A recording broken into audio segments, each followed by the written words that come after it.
Question number 47, চিত্রের vector দ্বয়ের scalar গুণন কোনটি? তো চিত্রে দেওয়া আছে, এটা হচ্ছে একটা এ ভেক্টর আর এটা হচ্ছে একটা বি ভেক্টর, আর এদের মধ্যবর্তী কোণ মনে করো থিটা। তো স্কেলার গুণন কি সেটা আমরা জানি। স্কেলার গুণন হচ্ছে, মনে করো এটা হচ্ছে এ ভেক্টর আর এটা হচ্ছে বি ভেক্টর। তো এ ভেক্টর যেটা, এটা একটা মান দেওয়া থাকবে, এর মান হচ্ছে এখান থেকে এতটুকু। আর এটা যেহেতু বি ভেক্টর, এ ভেক্টরের মান কি হবে? এ ভেক্টরের মান। আর এর উপরে বি এর একটা ছায়া থাকবে না, এতটুকু। এটা আমরা বের করতে পারি যে বি এর মানের কস থিটা।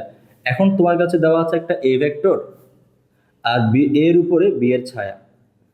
এটা হচ্ছে এ ভেক্টরের মান আর এটা হচ্ছে এর উপরে বি এর ছায়ার মান। এখন এই দুইটাকে তুমি মাল্টিপ্লাই করে দাও, তাহলে কি পাবা? এ ভেক্টর মান আর বি ভেক্টরের মানের কস থিটা বা এর উপরে ছায়া, আর এটাকেই আমরা বলি ডট প্রোডাক্ট বা স্কেলার গুণন। তো স্কেলার গুণন কোনটি সঠিক?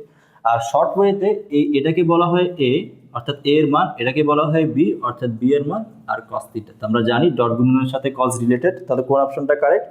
অপশন ক কারেক্ট। অপশন খ কেন কারেক্ট না? অপশন খতে দেওয়া আছে এ ভেক্টর ক্রস ভি ভেক্টরের মান, তো এটা তো ক্রস গুণন হয়ে গেল, বাকিটা চেক করারই প্রয়োজন নেই।